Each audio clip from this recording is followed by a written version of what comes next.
कहवा से आवै शीतल माई, कहवा से काली माई, कहवा से काली माई हो। सखिया कहवा से आवैया सानी माई, सुहागिनी सब पूजै, सुहागिनी सब पूजई हो। चौकियन से आई शीतल माई, कलकत्ता से काली माई, कलकत्ता से काली माई हो। सखिया पहाड़े से आवैया सन माई, सुहागिन सब पूजै, सुहागिन सब पूजई हो। काऊ चढ़िया वै शीतल माई, काऊ चढ़ी काली माई, काऊ चढ़ी काली माई हो।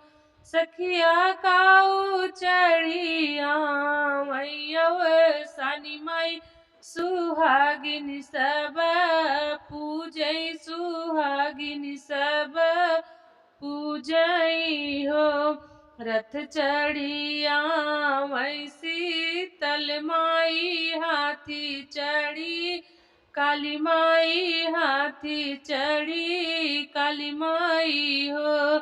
सखिया डोली चढ़िया मैया सानी माई, सुहागिनी सब पूजै, सुहागिनी सब पूजई हो। कहवा बैठावै शीतल माई, कहवा हो काली माई, कहवा हो काली माई हो।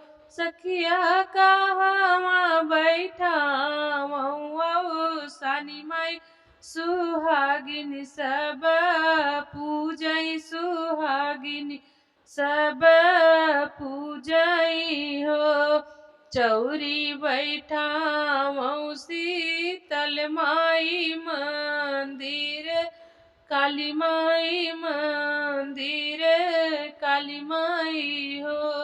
सखिया अंगना बैठावै सानी माई, सुहागिनी सब पूजै, सुहागिनी सब पूजई हो। काऊ दई है